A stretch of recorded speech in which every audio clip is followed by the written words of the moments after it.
Hey. I forgot to grab my cup of Joe. I'm sorry about that. I was late on the trigger there. I was almost late on the trigger there. How you guys doing? Welcome to Individual Perspective Podcast. I'm your host, Daris D, McKinney. We're back. Sorry about that. I had to go get my cup of Joe. I thought I had it in the room with me. I'm like, oh my God. I had it in the studio. How you guys doing? See? The baby boomers don't tell you gotta do everything under the sun. You gotta do like 4 or 5 things to make sure you're good. You get what I'm saying? How you guys doing? Oh yeah, we're gonna have a baby boomer and their bad advice. I'm not talking about their advice because if you're Generation X or a millennial, you kind of seeing it already, and you're self-evident about it. But let's have a conversation about pretty much the advice that's not given wholly to the Generation X and the millennials, and so by export is not giving to Generation Z. But how you guys doing? Yeah, I'm growing out my hair.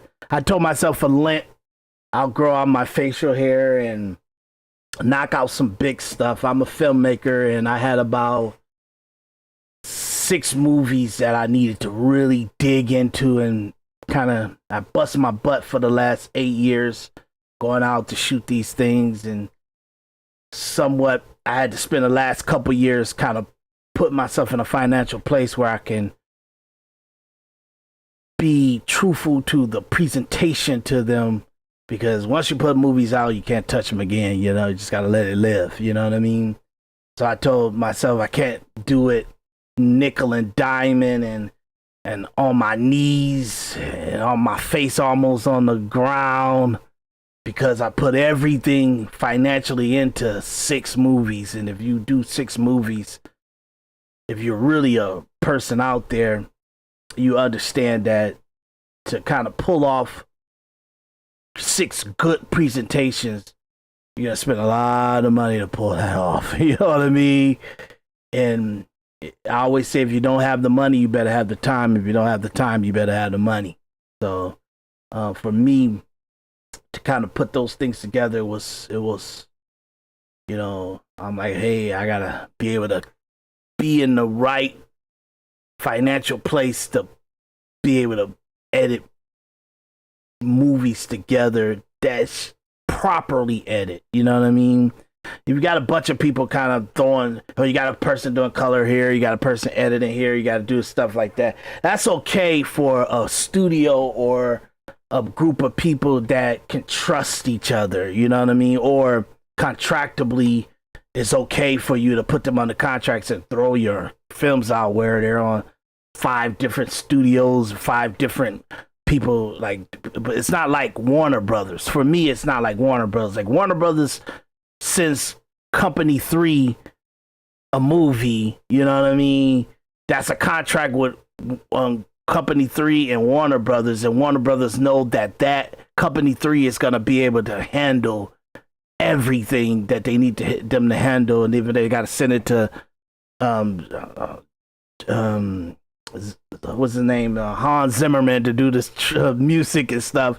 Those are big entities that know how to keep the confidential movie and not end up sharing it with other producers or editors and all that stuff. So now your movie is not only in your studio and in your entity's hand, but they're also in this editor over here and this music composer over here and this person, and these people are not really respectable people in the industry that that no matter what, they would never release your movie to no one, not even a person outside. Even like for me, I want to make this clear, because this is gonna go into how they never tell you about this stuff. Well, the baby boomers never really kind of tell this to the average people. I'm not talking about lawyers and doctors and their parents was lawyers and doctors or engineers or computer tech. Like if your grandparents in their 60s and 70s grew up in the tech age, grew up in the medical age, grew up in law, grew up in politicians, because most politicians are lawyers or some big CEO becoming a senator or congressman or president or something like that. So if they've been around money their whole life, it's been like, and they really like literally everybody vital to a person that's in high status, senators, congressmen, presidents, lawyers, doctors, computer engineering, construction mogul people, all these type of, technically these are the major people that hold six figures and more. They've been like that since the 1960s. Like the grandparents had dough. You know what I mean? They had the baby boomers had dough, and then the generation that had dough, Generation X had dough, and now it's just somewhat just out of pure habit and formulation of being around that type of economic or arrogance and confidence. It pulled down all the way to the millennials and transitioned into the Generation Z. So most people that are in a good environment and they're in a good financial place, we're talking about the 90 percentile. Yes, there's a 10% that's kind of made it out of the mud, got it out of the mud, kind of got it from nothing. You know what I mean? But most people that are economically well-to-do in your Generation X and your millennial and your Generation Z, most of that money and that culture and that success has been a psychological habit to you. You get what I'm saying? You don't think about it, but it has been. It's a podcaster. He's very successful. And I'm gonna do another episode on him and stuff, because I do want to kind of say, I always say it like no matter how arrogant, no matter how technically he's part of the degenerate culture, because he makes his money off the extravagance and the debauchery of and the degeneracy culture, and even analyze it and saying in opposition, but he has 1 foot in and 1 foot out, because he kind of almost like how can I say, flirts with the degenerate stuff. He may not fully like adopt it in his personal life, but he flirts with it. He gives a perception of dipping into it, having fun with it, but coming back out to restrain himself to not dump all the way in. That perception is out there, and that's what I mean. It's like the baby boomers passed down to to Generation X and the millennials a way of conversating and dealing with each other that is just not. It's even when you're having a conversation with a person and you're interacting with a person, it is not what it is. It's something else playing. It's something else gone. It's something else that's in the conversation. That's something else that's in this relationship. And it could be self-indulgent or self-preservation. It could be that they're trying to handle you because the lack of faith or lack of value that they have, that they need to have outcome that they want. But it's certain things. It's always an underlying conversation that's going on in the conversation you're having with a baby boomer or Generation X or a millennial. You're not really having surface You're not really having like the conversation you think you're having.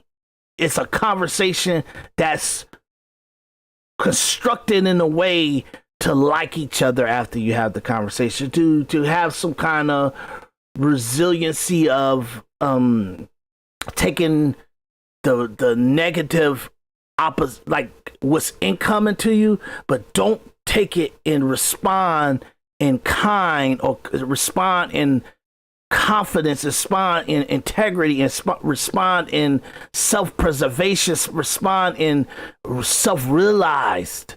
You have to almost respond to keep it cordial, respond and keep it polite, respond in possible value the relationship can have somewhere later. But really, it is what it is. It is what it is. The relationship is what it is. The correspondent is what it is. The tone is what it is. The perception of what it is what it is. You know, and that's the problem. That's the problem. And I that's why I wanted to do this episode. I wanted to have the conversation because I think these conversations are what you think you're having, but you're not really having. So I wanted to have a conversation podcast and, you know, that shows that maybe we're really not living the life we really want to live, and we think that we're doing what it takes to live that life, but really the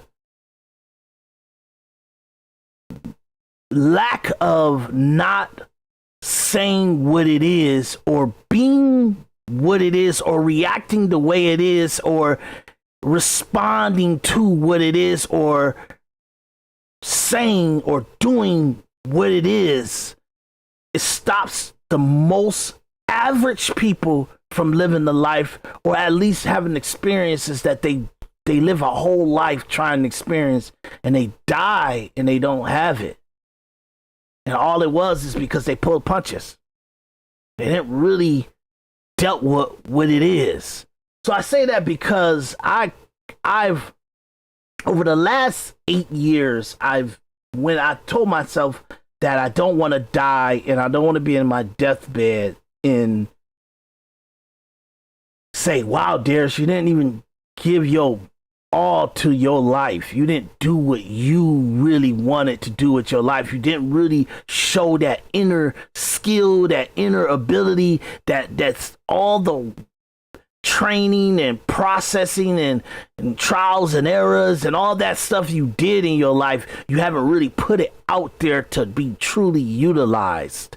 So I told myself I was going to at least give myself 10 years where I didn't worry about how society thinks I should kind of conduct myself in my 30s and my 40s. I'm going to do it how I felt. I don't want to be disappointed in myself because I didn't even give myself 10 years. Most people live, if you're lucky, you're living 60, 70, 80 years. And most people, the average people, haven't given 10 years of totally giving themselves to what they feel like is them.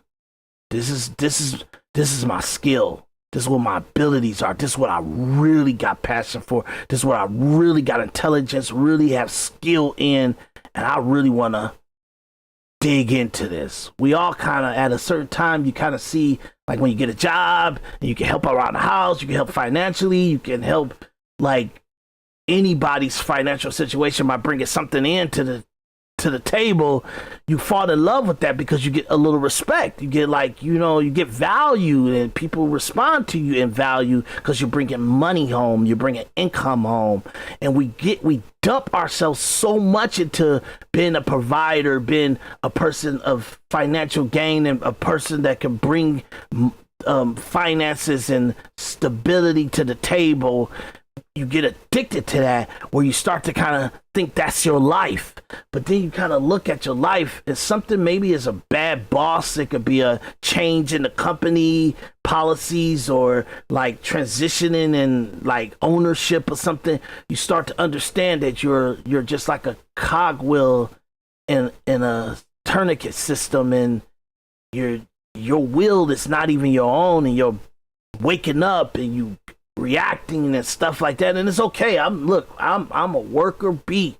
I'm a worker. I'm an employee. I've done it. I've done it so many years and everything.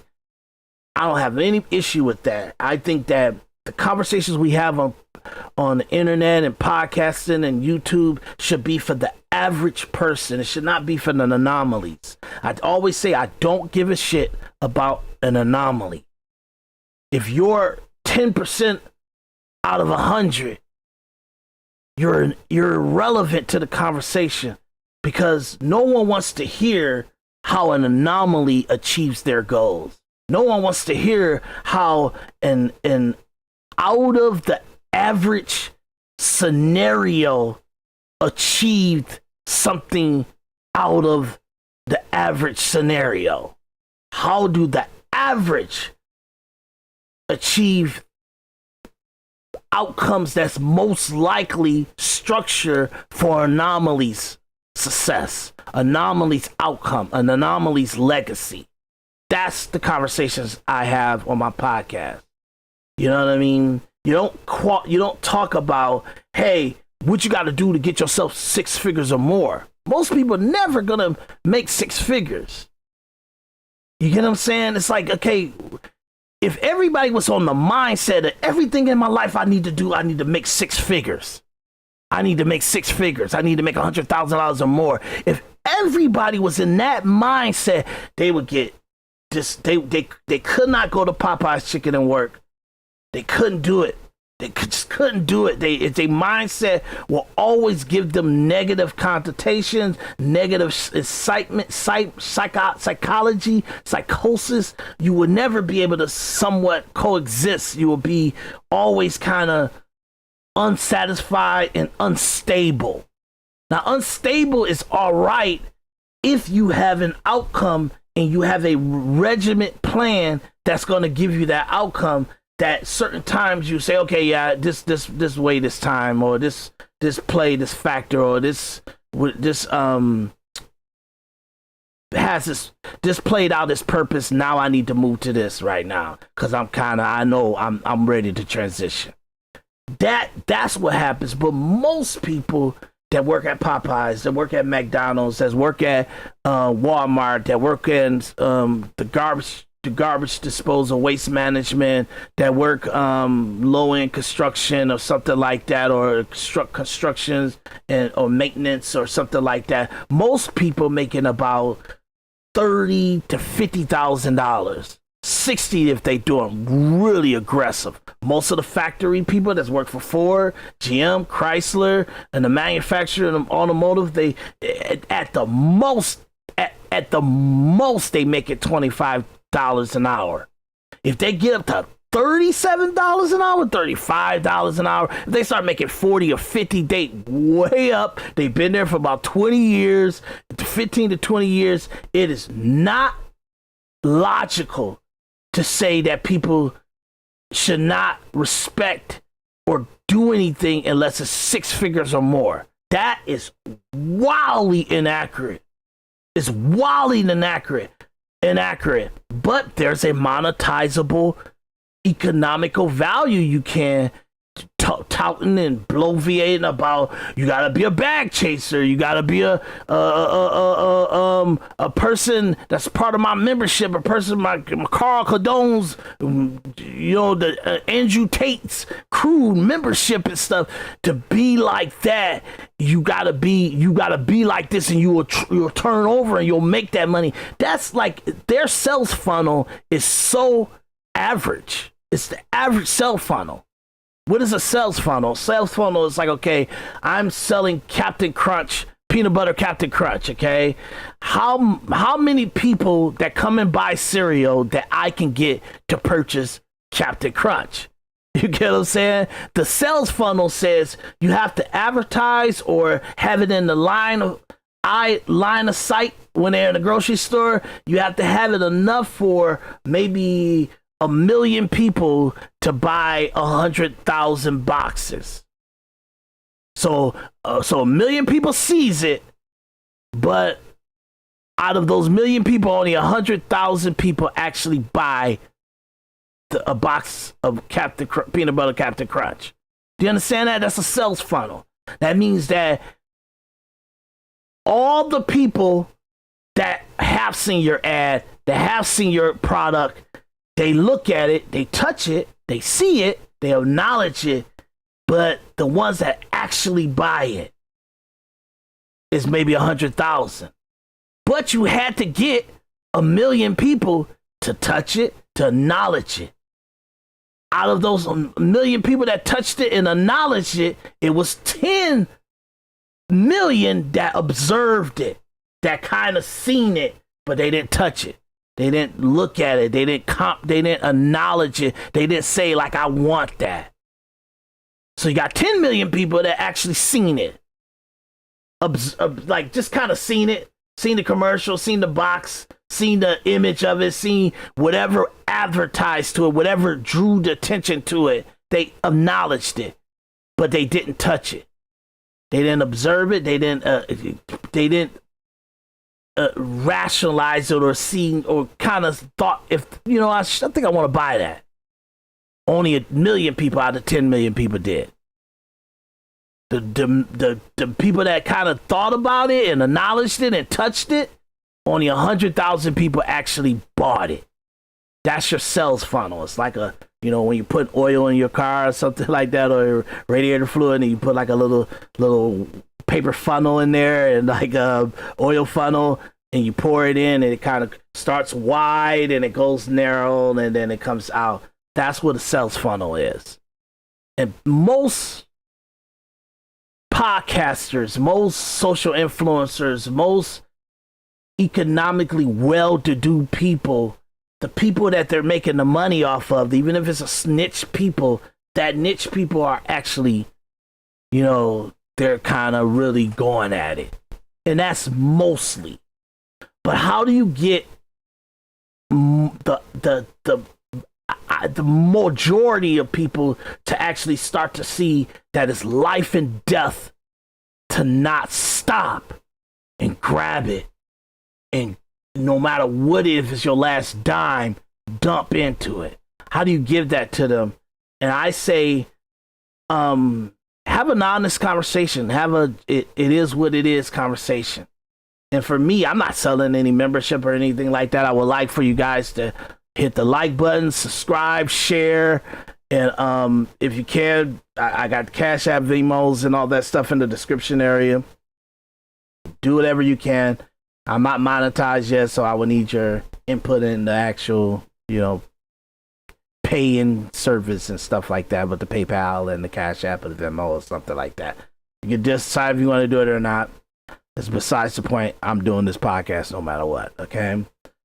But that's the sales funnel. And the reason why I bring that up is because when you're conversating, your philosophy and your bantering and your communication on a podcast or something like this is what can help the average people have a realization to what it is. Now, I'm not saying we're going to change anybody's life. Once you get out of, I believe, once you get out of 5 to 13 years old, it's downhill. It's what it is. Most of the things you are, this is my belief. Don't take it as gospel. Don't put it as some thing that you gotta some like live your life and say, oh my God, it's over. You know, it's not. I'm saying psychology wise, psychosis wise, the innate of your who you are and what you do and how you respond is somewhat threaded in you about 5 to 13 years old. 5 years old to 13 years old is really who you are.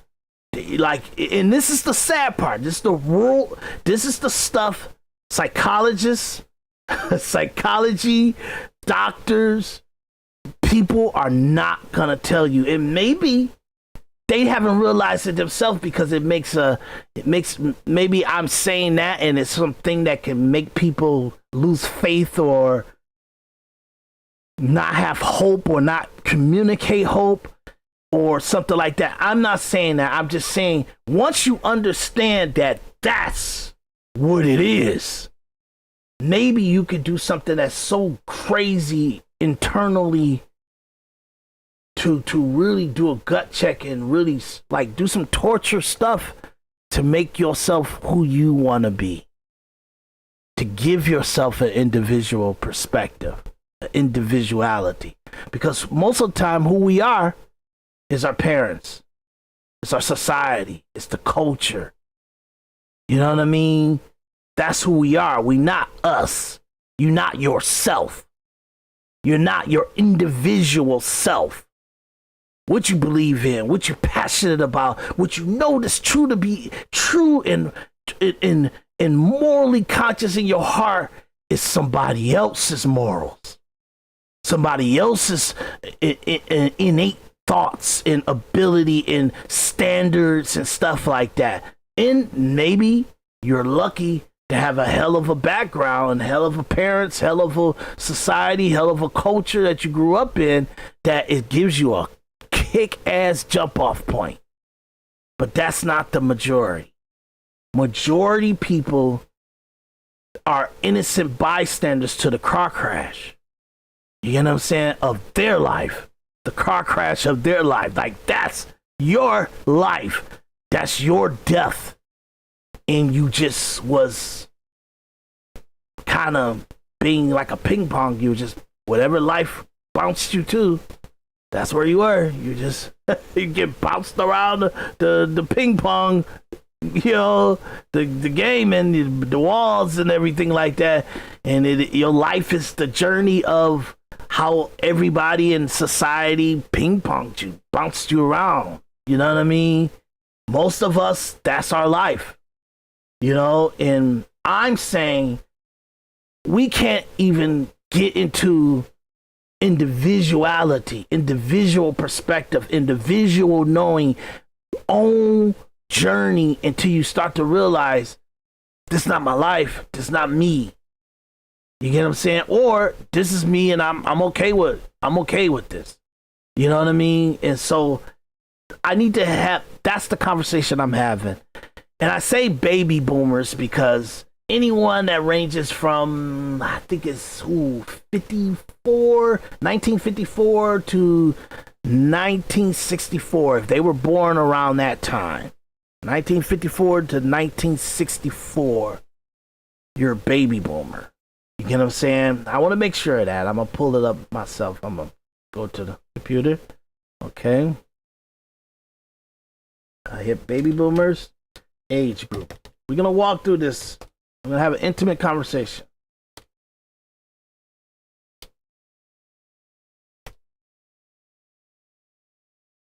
I'm putting baby boomer birth years. Okay. I want to pull it up and then I'm going to share my screen with you. Okay.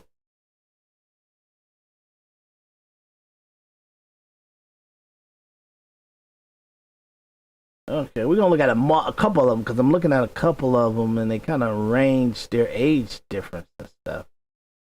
That's interesting. Okay. And I'm trying to say, when I look for data and I'm actually looking to make sure that I'm accurate about something, I look at multiple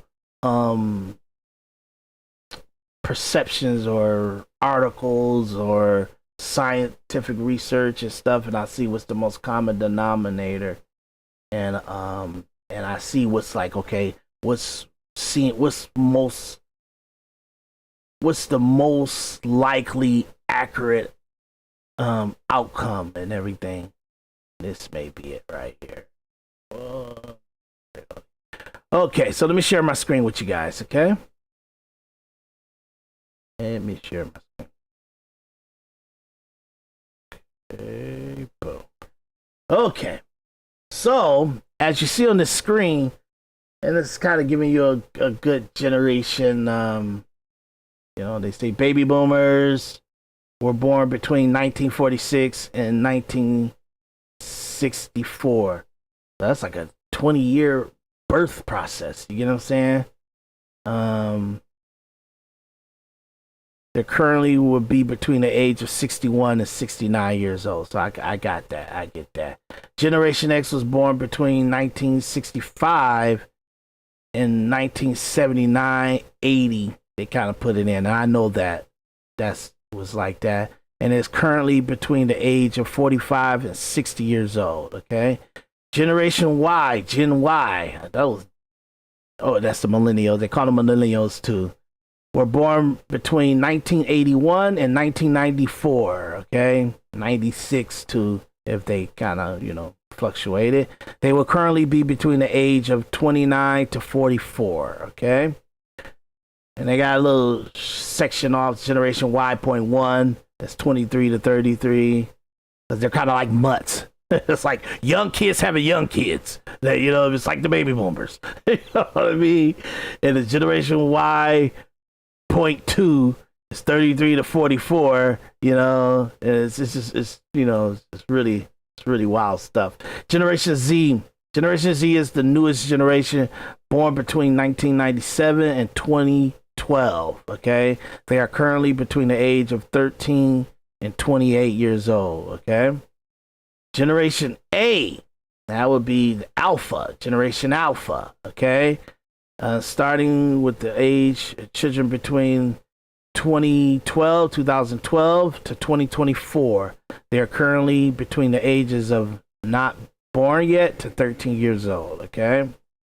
And then Generation B, Generation Beta, starts with Generation with children born in 2025 and will continue through 2039. Okay, so I kind of give you guys an understanding of the generations, and what we're focusing more on the actual generation that plays a major factor, and that would be the baby boomers, Generation X, millennials. Okay, and I'll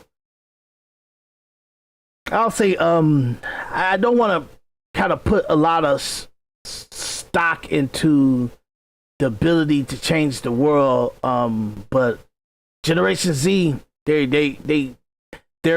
dangerous because they are at the age of 13 to 28. That means they're 18 years old to 28. You get what I'm saying? And that's dangerous because their products and things that they heard and the philosophy that they have and the point of views that they have are coming from damaged people like the millennials, damaged people like the Generation X. You get what I'm saying? And it's the world that the baby boomers, in their anger and passive aggressiveness, they feel like it's what they the outcome that they kind of wanted when they were young. You get what I'm saying? So I'll go through that a little bit. But I wanted you guys to kind of understand the generation points and stuff of the baby boomers and everything like that. I'm kind of monitoring to make sure that I'm on screen because sometimes I don't know. I want to make sure what I'm showing you guys is accurate. Okay. So, like I said, I want to keep this on the screen, make sure that it's accurate. Okay, yep, that's good. You're seeing everything I'm seeing then. Good. Okay, so I'm having this conversation because through the stuff that I'm saying, you kind of start to really get what you've been seeing and what you've been knowing and everything like that. Oh, excuse me. Told myself I wasn't gonna yarn. But I want to be honest, okay? And like I said about even like Anton Daniels, I'm start like he's the reason why I keep mentioning Anton Daniels is because he's what the world is. You know what I mean? It's this internal morality conflicting perception and analyzation and everything like that, and then but you're actually dipping your toe into it. You like the degenerate music, you like the innuendo comments of lust and seductiveness and sexuality and stuff like that, and you like what it takes to make money and be able to be very fluid through the society. You're making money, you're mingling what you need to mingle with, you can get in the doors what you need to get into, you can have outcome that you want, but you technically don't have to really do the crazy pushing. You don't have to do the crazy pushing. But at the same time, in order for you to be able to be successful, you got to be a dogmatic person. You got to be a dominant. You got to be an ego man. You got to be self-centered. You got to be like getting what you need to get and pushing where you need to push to, and and taking what you need to take. And then when you get into a cushy and comfortable in situation where you got over the hump and everything is liquid, it's flowing like water now, everything is good. Now you can start being humane. You can start to be civilized. You can start to have some kind of consideration to certain people around you and the people that you come into contact with. You could make a decision to be a human being and have a human factor and have morality and stuff like that. But really, when the shit was in the shit and your life was tipsy-turvy, and when you didn't feel like you was getting the outcome that you really needed or to survive or whatever, you didn't play that game. You did what it took to be a pit bull and aggressive and getting it. And that's what society has done to us. It made us where we don't tell the millennials, we don't tell the Generation Z, like really what it takes to be in this world. What it really takes to be in this world. Why? Because the passive aggressive interactions and the innuendo and the conversations that you need to have, you need to have, you don't really have, or you're working too much. You're doing 2 jobs, and you ain't got time to be really worrying about the psychosis of upcoming people and to make sure that they coming up and understanding the make of the society. You know what I mean? And so you got a lot of generations. You got a few of a generation kind of learning it as they go. You know what I mean? And the stuff that they're learning as they go is things you do not want them to just trial and error. You know what I mean? So you have the generation, the baby boomers, you see them as like, they have always been like hemmed up and taught these ways to be that was more kind of favoring a little bit of the Victorian era. You know what I mean? It is like, okay, a little bit too decorum and stuff. That's why I always tell people, one of the worst things we could do as a society is not tell everybody you gotta watch Bridgerton. There's a Netflix show, and I think it's Shonda Rhimes. She did one of her best psychological work, and this actually has a value for human society. It's all in Bridgerton. Now, she may have wanted it to be a liberal utopia of how society should have been in the Victorian era, something like that. But even that yearning and for her creative writing and her logic to who she is, that she wanted to keep context to what's knowingly accurate and it's real. Now, I don't know if she thought of it like that, but the show has it. And the show has it where it's just accurate as much as it possibly can be accurate off of reflex. And I think that's what's so brilliant about it. It's so brilliant about it because as you see that they try to navigate in very liberal, very modernized thought process and very wokeism, but even in the navigating through that, it's like, oh, we can't do that because that's just not even accurate. It's just not even accurate. It's so far from accurate that it's just dumb. It's stupid. It has no sense.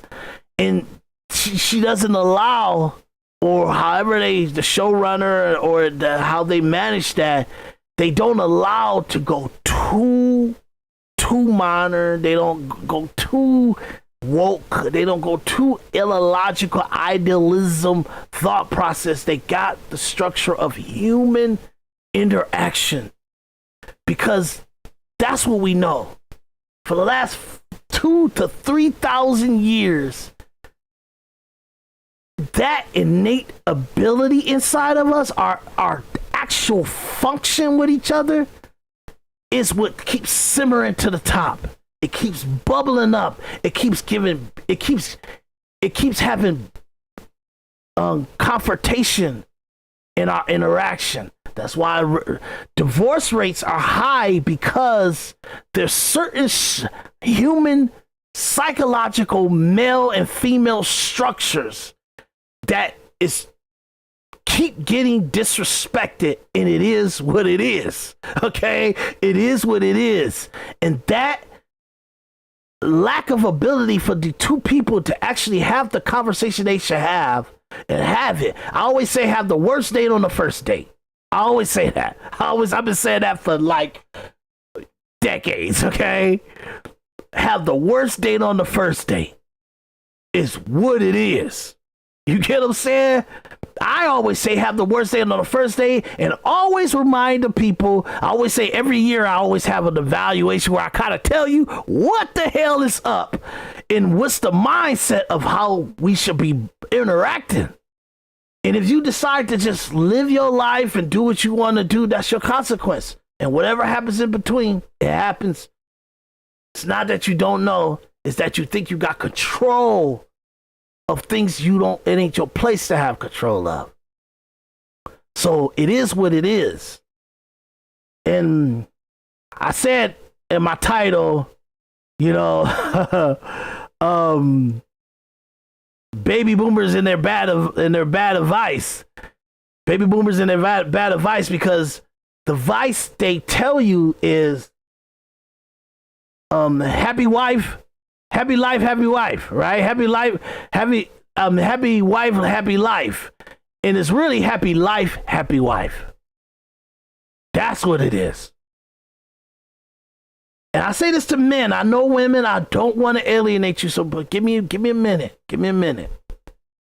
Men, every man, baby boomers, they should have said this and taught this to every man. I'm talking about I don't care about out of anomalies. The man that had great leadership, great communication of manhood and stuff. That's not the majority of men. The baby boomers culture should have been, hey, do what's best for your name, your life, your outcome. Do whatever it takes for your name, your life, your outcome, and everything else falls in place. Everything else falls in place. Finances, money, success, respect.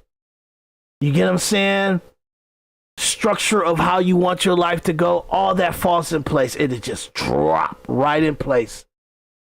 We've been told to subvert ourselves, to be a little bit more thoughtful to other people, to be considerate to other people, to society, to the will of society, to civilization, to be very compliant to life circumstances.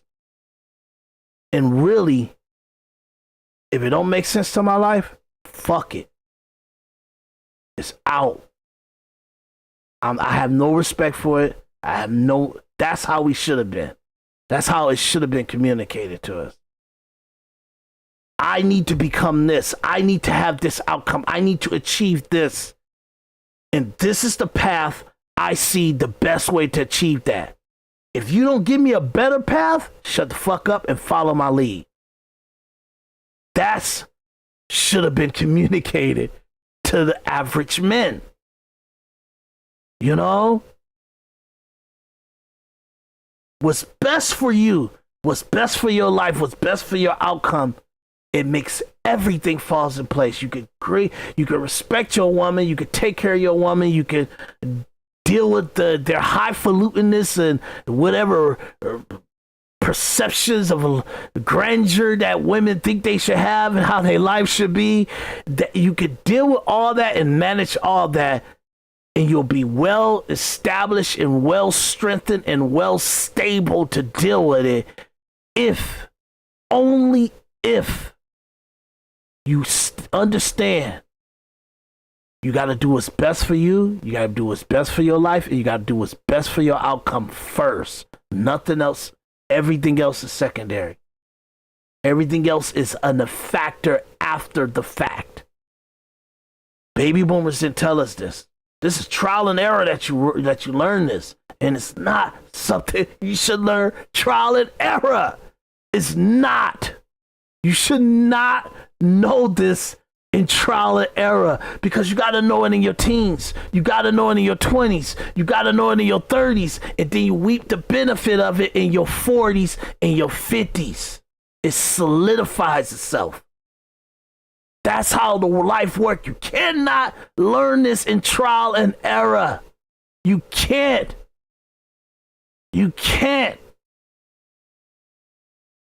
Because by the time you get to really notice is when you fought through shit and you try to take care of yourself and you try to be stable by yourself and keep up with your own habits and your own life and all that other stuff. So you spend your teens waiting to be able to take care of yourself, and then you spend your 20s trying to take care of yourself, and your 30s trying to get stable to say, okay, hey, I want to be able to like have this in my life when I get 40. And so you do that, and by the time you get 40, you just kind of learning, okay, in order to keep up with this stuff, I need to have some kind of discipline. And then you get into your 50s and you just now starting to see it work. That's trial and error. And you do not want to learn life in trial and error. You do not want to have these conversations in trial and error. I'm telling you, if the average young person in their teens, in their 20s, in their 30s can watch a video like Andrew Tate and the Fresh and Fit and Anti Daniels and Gary Godon and all that stuff like that, if they can watch that stuff now, and it might help them if they hadn't had men around them or father figures and stuff like that. You know what I mean? Most of the people that can kind of jump on that stuff, you're 13 to 28 years old, because it's you born into it. You can literally click on YouTube and you can watch some hardcore interactions and some man discussions, and you can see how the real world is. But if you were Generation X, you really had to kind of learn it on your own, or kind of hopefully bump into men or your friends, and you kind of watch what they're doing and you kind of see. But most of the time, like Generation X, most of our friends, they had like, even if we were like wild out there and we really didn't have great directions and great ingenuity and philosophy to kind of really put ourselves in a better place or mindset to actually know what we need to do for our own outcome in our lives, we kind of watched, okay, oh, he got a good father. His father, man, he always gave him a good car even when he was in high school. You know what I'm saying? Or now he's in college and he's interning at this place. You would have to follow somebody that had great makeup in order to adopt it. It wasn't the culture. It wasn't the majority life. Everybody was dog fighting. Everybody was trying to, the baby boom was trying to kind of get some good outcome in their life. So they was always working and they always interacting. They was just like, it was like everything was a fly by night, and it was just like a quick passerby type of interaction and stuff. So they couldn't ingrain psychological power, influence, in grandeur, in leadership, in total psychological outcome into their kid when they were 5 years old to 13 years old. So when they came teenager, they could see like what they put in the kid or the things that they told the kid was starting to actually have that characteristics around their own friends and stuff that they kind of know is in there. And then when they went to college and in their younger adult years, they start to put those things into implementation to business and interaction and jobs and stuff like that. That's how you have great outcome. Most people are not like that. Most people, their parents was busting their ass. They were doing whatever they were doing to try to solidify their life. You get what I'm saying? They most likely got stabilization in their 40s and 50s. And that got passed down to Generation X. You know what I mean? So now the scrappiness of Generation X, always trying to fight for themselves and fight to kind of understand, okay, hey, shit, I got to catch up, man. I'm behind. Look how this motherfucker moving. Look how he doing. Look what he doing. Oh, my God, why am I like that? Why am I doing? They fighting that battle. And at the dogfight of it, you watch the millennials are watching them go through it, and they're like, "Shit, man, I don't want to be like my mom and my dad. They had it hard. They was fighting. I don't want to fight like that." So they start to take on the easier approach. What's simplification to life and lifestyle? And that's why you got millennials the way they are. Where it's very, I got to get my bag. Or degenerate culture. And it's like this, you got men are more sassy. Because to be more compliant is to have at least a better financial stability. You get what I'm saying? And it's just, and I'm telling you guys, the best, you can't change the way the world is. I'm telling you, 2 to 3 generations got to die off before we can even see any kind of correction of this society. Literally, you're at generation A, alpha, generation beta, in order for you to get any kind of, and you got to hope that generation Z said, "Oh my God, this stuff that we tried and we experimented with and we advocated for it made the world terrible. It was horrible. We cannot pass that down to our kids." You hope that Generation Z is doing that. Remember, Generation Z is from the age of 13 to 28 years old. That's all that, you know, it's all the trying and seeing what works and seeing if it makes sense and testing it out and all that stuff. And people are coming back saying, "Oh my God, what did I do in my life? This is crazy." Down the rabbit hole, you down into the dark, you can't come back. You get what I'm saying? That's what Generation Z is doing. And you hope that by the time they get in their 40s and 50s, they say, "Man, this is the stuff that we were doing, the policies, the psychological influencing, the way that we conducted ourselves, the stuff that we tested out, the things that we just kind of did and seen if it will work for us, it has created a disgusting, degenerate, backward society, and I don't want this for my kid." And then they kind of do certain things to be logical and resilient and regiment, and they communicate that into their actual Generation Alpha and Generation Beta kids. That sounds like a fantasy to me. You know what I'm saying? But like I said, it is what it is. Okay? I want you guys, excuse me, I want you guys to understand, I did not title this "Things the Baby Boomers Should Have Told Us Chronicles," because I'm going to say this a lot. I'm going to be showing examples of this, and I'm going to come in with different episodes and stuff like that. But I wanted to introduce this episode as the first in the Chronicles of Things the Baby Boomers Should Have Told Us Chronicles, because I think baby boomers 79 down to about 18 years old is the problem. And I can't tell you the next 20 to 30 years that problem will be healed. It will be resolved. No, I think it's going to get worse.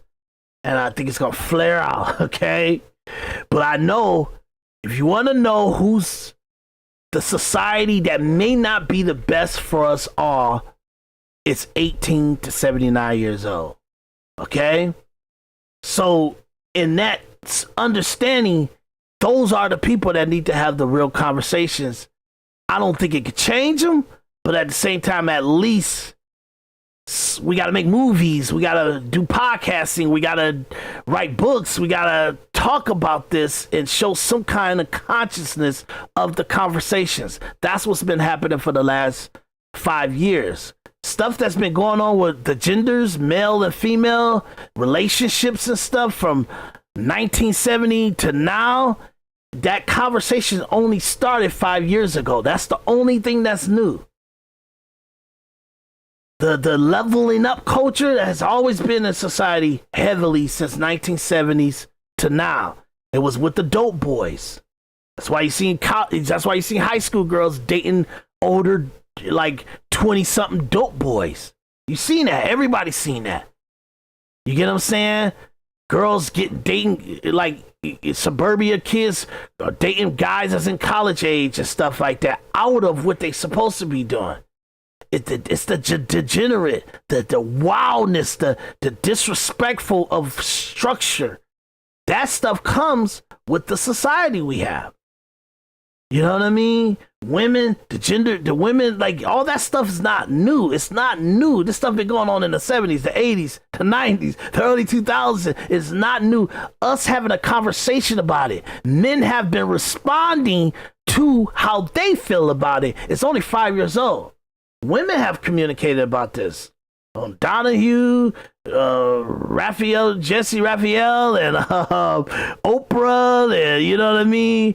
Ricky Lake or something like that. I forgot her name. But you get upset, talk shows like that and stuff. That stuff been communicated for like 30, 40, 50 years. It's been interactive. Men have started to come out and structure it and put it in podcasts and certain conversations. We've been communicating. That's only literally about 5 years old.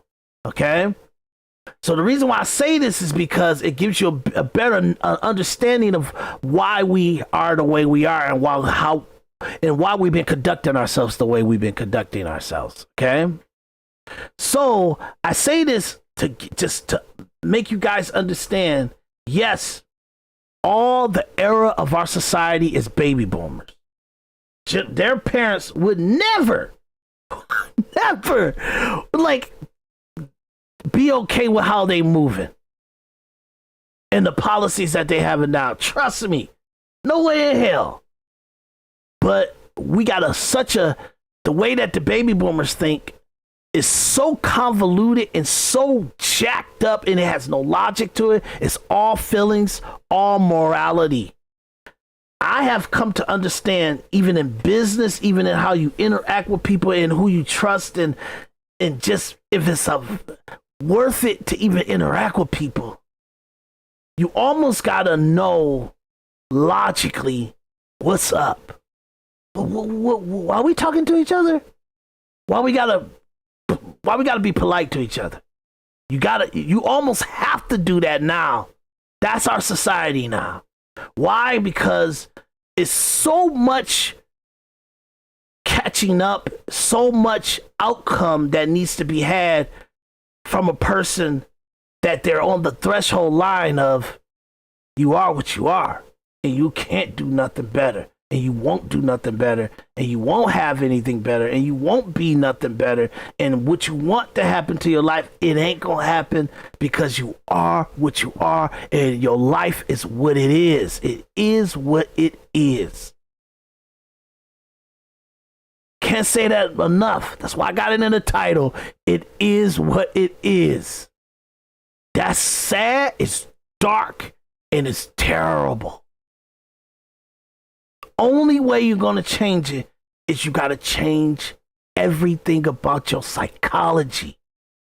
That's impossible, y'all. You are what you are. You're not going to break it. The people that are breaking their psychology, lonely life, not a good history, but at the least, before they die, they will leave a hell of a backup to say, yeah, I did it. It wasn't easy, wasn't pretty, and I advise no one to do it. I always tell people, worst thing about me is that I'm extremely objective. I don't care what society thinks happened. What's the facts? What's the evidence?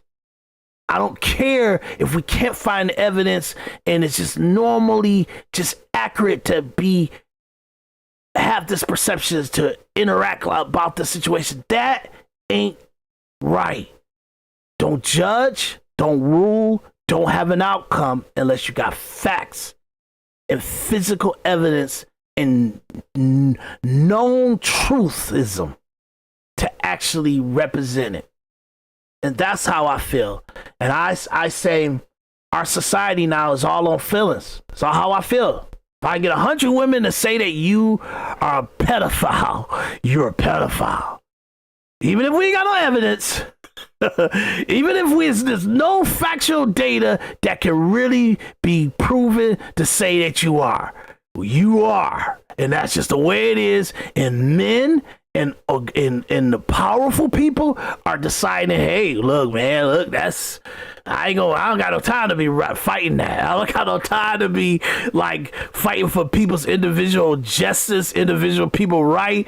If somehow you in a situation where it could be labeled that you are a pedophile, then that's what we gonna label you, because that's what the majority say we should label you. You get what I'm saying? That's our society now. How is that fair for individuality, for individual self-dignity, self-justice, self-preservation of self-entity, your honor, your integrity? How is that? We taking people's individuality, their individual rights, their individual dignity. We're taking it out. We're taking it away from people on what's mostly can be true. Most likely this is what happened. Come on, man. Michael Jackson, come on, man. Playing with kids when you're 40 years old and you having wet dreams. How he's not a pedophile? That's how the brain, the psychology of the human brain works, and they automatically slap you with it. There's no way near it's the truth, and they automatically slap you with it because psychology and psychological things that's interior in their head, they start to evaluate it to what's mostly, it's most likely what's popping off, and they judge you on what's most likely popping off, and they should never judge. You should never rule. You should never come to a conclusion until you got factual data to represent it. Factual data to represent it. People's opinion, people's testimony is not evidence.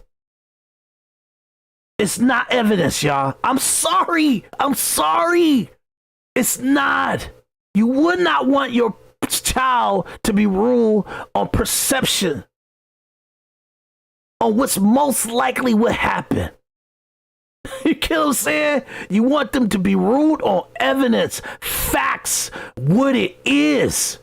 It is what it is. You do not want your child, son or daughter, to be ruled and to be their dignity, their life, their self-dignity, their freedom, their entity to be taken from them and disrespected on most likely what it is. The majority presume to be judged by your peers in 2026. Really in the last 30, 40 years, but 2026 to be judged by your peers is almost self-deletion. That's what this is. It's almost self-deletion to be judged by your peer, meaning that we can't even have faith in our judicial system. How do you have faith in our statutes of laws when presidents have broken laws, have written executive orders? I'm not talking about Trump. I'm talking about the ones that y'all favor. The Obamas, the Clintons, the Bushes, the Reagans. These people have disrespected statutes. Wrote executive orders to not have to administrate statutes. I say every American citizen,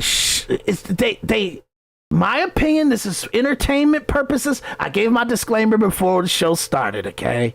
I know this is what I told you about this episode, y'all. This episode is conversations and things the baby boomers should have told us, okay? It is what it is. It is what it is. And I'm gonna make an example out of this, okay? I have Hispanics, Indians, Asians that are my life. These are very highly, I will put my life on the line for these people. You understand that? When people fight for me, it's Asians, it's Indians. I'm talking about personally people I know. Okay? It's Hispanics, it's whites, it's blacks. All. It's not, I don't got y'all life. I don't have y'all life. Where it's so segregated, it's so minute that it's only whites, or it's only blacks, or it's only Asians, or it's only Indians, or it's only Hispanics, or it's only Middle Eastern. I don't live y'all life. I got people that I love, I trust, and they show more gratitude and more like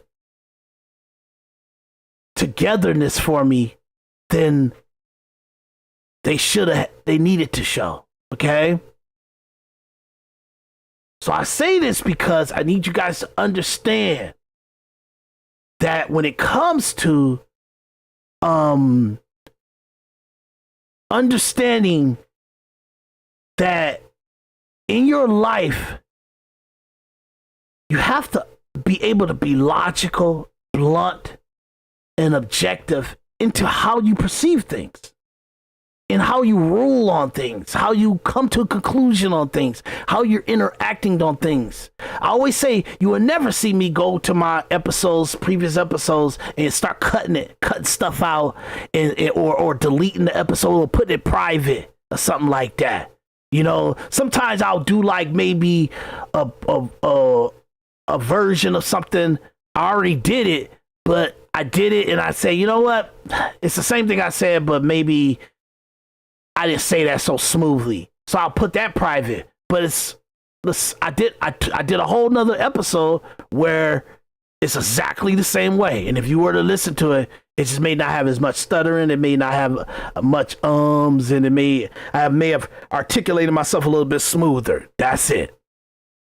You know what I'm saying? That's it. It's nothing different. The dialogue and the narrative is all the same. And I'm talking about like saying, hey guys, come to watch Individual Perspective Podcast. My name is Daris D. McKinney. I would like for you guys to like, share, and subscribe, and hit that notification bell.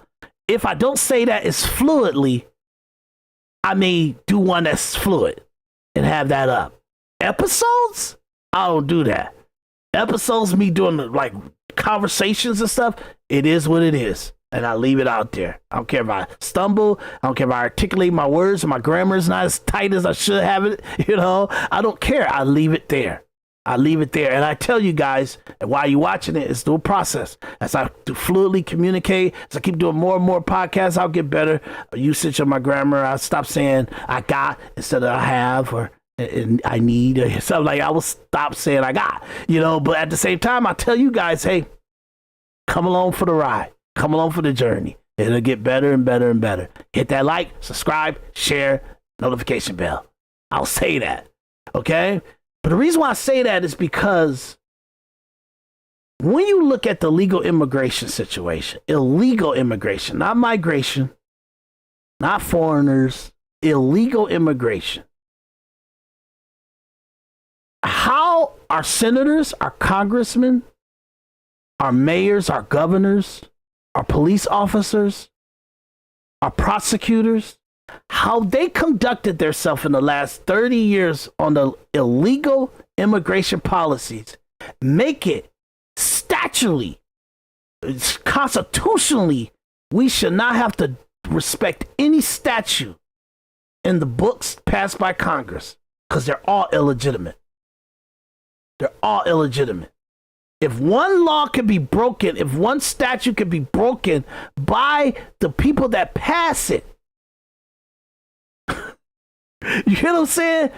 The American citizen should not be beholden to something that is their right to make it non-existent. The reason why society is civilized, the reason why society upholds and respects and keep a certain decorum and legitimacy to statues is because there's no president to keep disrespecting them. But once you set precedent, we're talking about Precedent, okay? Okay? I'm sorry, Cedent, okay? I think that's the way you spell it, okay? Once you set precedent to not respect laws and statutes, you get what I'm saying? like, okay, I'm gonna show you an example. Show you example, guys. Title 8, okay? Title 8. Let's go. I know. I told you. All this stuff I'm saying, it makes sense to you. Makes sense. And I'm gonna wrap it up. Okay, I'm gonna wrap it up. I don't want to stay too long on this. I just went over an hour. I wanted this to be something that was easy consumable. So I need to wrap it up really quick, okay? So let's go to Title 8. That's our immigration law. Title 8. Okay? And I did episodes on this, so you guys go watch that. I'm not gonna go deep into it. I just want to get the crust of it, okay? And I'm gonna go to government website in order to make sure that we get this right, okay?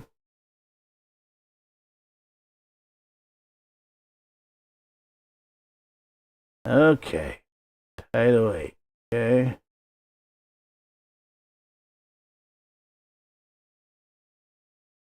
I'm trying to see. They just giving me the codes. Sorry about that. So give me a second, guys. We're gonna wrap this up. We're gonna wrap this up. So let me just go to a generalization of it. Okay.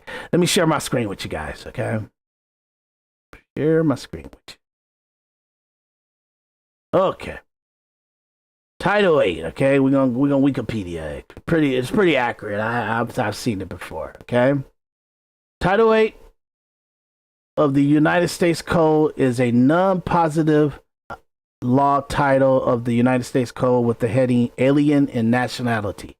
The Immigration and Nationality Act of 1952 is principal editorially codified to Chapter 12 of the Title 8. The heading of the title was originally Alien and Citizenship. Aliens and Citizenship, but that's in 1926. But they neutered themselves and been politically correct, and they made it. But it changed to the current heading, Aliens and Nationality. And the reason why I say that, because they don't even want you to call illegal immigrants illegal aliens. And the statute code still has it as aliens and nationality. So just by disrespecting the terminologies of ruling law, you start to give derivatives and dilute the value of all the other stuff. You can't even, if the culture is saying, oh, we're not going to call illegal aliens, aliens, we're going to say illegal migration or uncitizen person or some crazy shit like that. And it's aliens and nationality, meaning that people that are national citizens and aliens that are not of here. They don't belong here. They not citizenship here. In order for you to become one of the nationalities, an American citizen, you must devote your life and circumstances, your ideology, your being to America. That's what it is. That's why it's so harsh. Aliens and nationality. You get what I'm saying? I know it's rough, but I want to show you an example of why. My opinion, like I said, this is entertainment purposes of my podcast and all the stuff. I gave my disclaimer at the beginning of the episode. You can read it. I give it to everything. It's on the website. It's in my description. I can say what the fuck I want to say, okay? So I'm going to say what I feel. I'm going to say what I believe. And you guys don't have to take it as gospel because I told you in my disclaimer, don't take it as gospel. But I'm showing you facts. I'm showing you evidence. And I'm just giving my opinion on it, okay? That's what I want you to take out. I know. I'm trying to wrap this up because I'm a little long. I gotta wrap this up real quick, okay? So let's go to 12. What was it? 12? Was it 12? Nope. Immigration. Let me look at this. We're going to chapter 6. Yeah, see, they got it all messed up. Okay,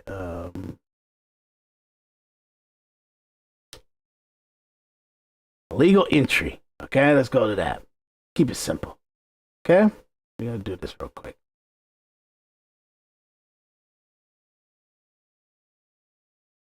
Okay, Title 8 of the U.S. Code addresses immigration law, including illegal entry under Section 1325. We would have had to read a lot. So I'm trying to cut this short, okay?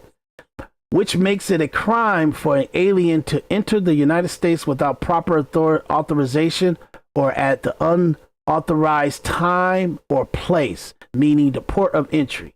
You got to come through a port of entry, meaning that it's a border crossing points that immigration policies come in. If you cross over some farm, if you come over some river, if you come out of some out of the desert, out of nowhere, and you cross onto a border, cross onto the land of America. Look. Canada has a border that they agree this is our borderline.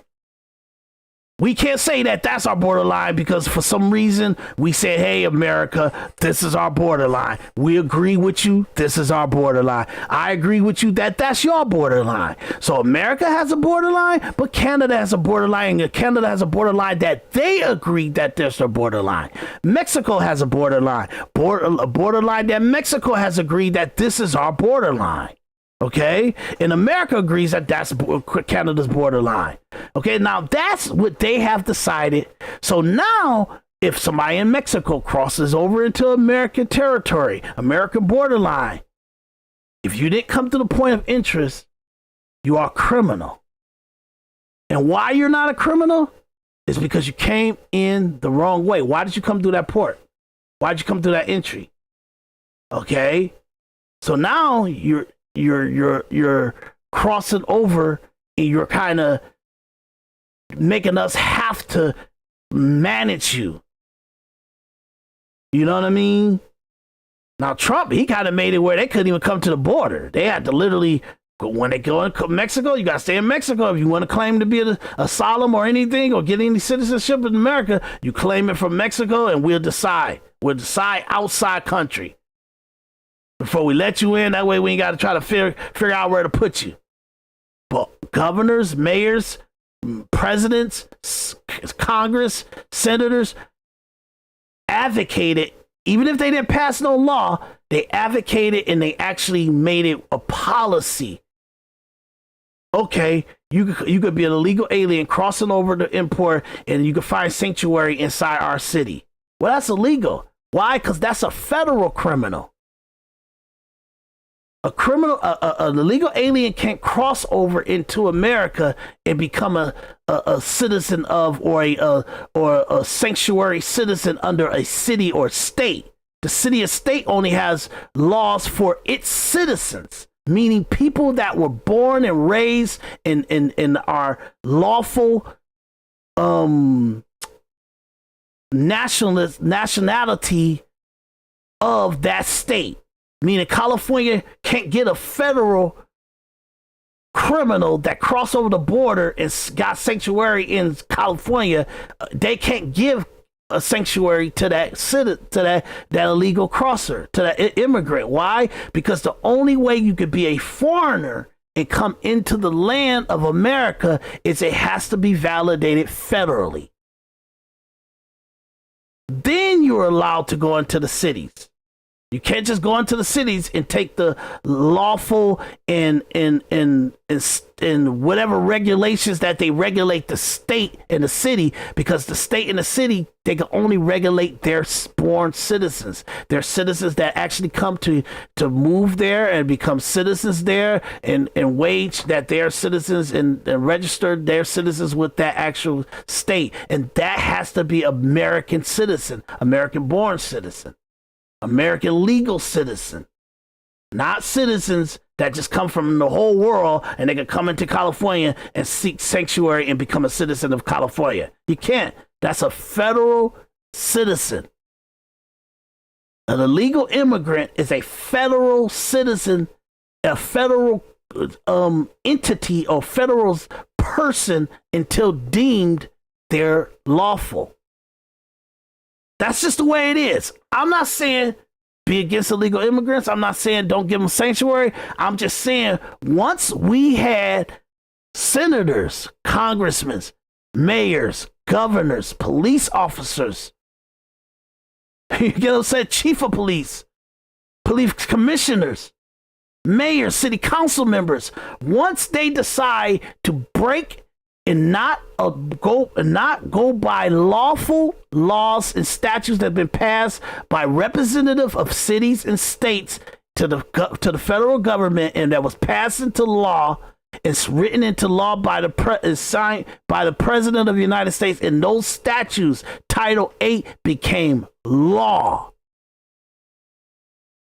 Once states and cities and city council members and police officers decided to make their own documentations or amendments to their actual state to actually give sanctuary to an illegal immigrant, a legal person that has no right to the citizenship, has no rights to statutes, has no rights to amendments, has no right to any law that's passed within a state. They don't have that law until they've been declared lawful entry.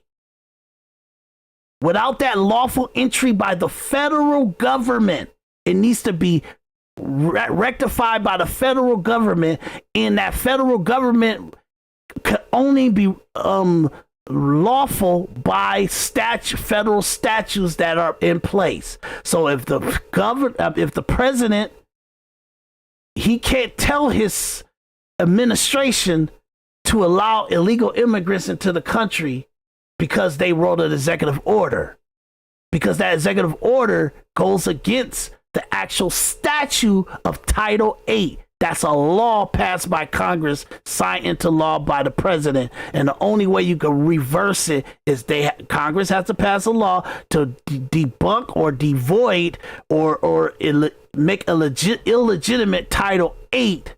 And then Title 8 has to be that the new law has to pretty much erase Title 8, and then that has to be signed into law by the president. And if the president refuses to sign it, then it goes back to Congress. And if they can get 2/3 of the House and the Senate to outvote the actual president, they don't even need his signature to make it law. That's the only way a governor, a mayor, or city council members can give sanctuary to illegal immigrants. So, by me explaining that, I hope that I don't want to make it too long because I went too long. I only got 7 minutes if I can to try to wrap this up. 6 minutes, really. Okay? By senators, congressmen, presidents, mayors, governors, city council members, prosecutors, U.S. prosecutors, state prosecutors, local prosecutors, when they all decided to disrespect and find like unlawful ways to not abide by Title 8, they have given birth that every American citizen has no right to abide any law. Why? Because we have made precedent for a law that is deemed not considerable or validated by city council members, senators, and such and such and such and so on. That means that we can pick and choose what laws we want to, or statutes that we want to abide. We want to respect. We want to be cordial with. We want to be civilized about. If we can pick and choose, then anything goes. Okay? That's the communication that we're not hearing out there. But so much things are like that when it comes to the baby boomers. They don't articulate themselves in logic and what it is. Because when it comes to life, life is black and white. It's not gray area, y'all. You're either going up or you're going down. Okay? You're going up or you're going down. Gray is going to white or black, okay? It depends on the shade of it. If it's gray, if it's more whitish gray, or if it's darkish, blackish gray. It's one or the other. You're going up or you're going down. You're becoming or you're not. You get what I'm saying? And that's the problem with our society. Our society don't want to make a decision. It doesn't want to be right or wrong. It's just keeping everything on a floating in space type of situation. And that's how we all lived our life. So men can't be men. They got to be something that's deemable for society to say, that's all right to be that kind of man. So men don't even know what to do and don't know how to regimentally and faithfully and disciplinedly conduct themselves in how they function, because the way to function is not really favorable. You get what I'm saying? So what do men need to do? They got to function like a man. And what's best for the man's thought process and outcome is what everybody benefits off of. But you can't say, well, you got to achieve your goal in this way. No, I got to achieve my goal in my fucking path and the shit I got to deal with and what it is. However I got to go down this road, I got to go down this road. I can't worry about if I'm going to ride a bike, if I'm going to ride a motorcycle, I'm going to ride a car, or I'm going to ride a truck, or I'm going to ride in somebody's truck, if I'm going to be a backseat driver. I got to go down this road for what I got to get, where I got to go, where my outcome is. And we have told people, no, you need to wait to go down that road until you drive a Mercedes to go down that road. Till you drive a BMW to go down that road. Till you drive a Range Rover to go down that road. And that, all these processes of the standard to take a path or do something or say something or be something is make people stagnated. They hesitate. They second guess themselves. They won't move. They won't do what life is, and they won't take on what it is, because it is what it is. And when we give all these fantasies that it don't really, that's how you see what it is. No, it is what it is. Okay?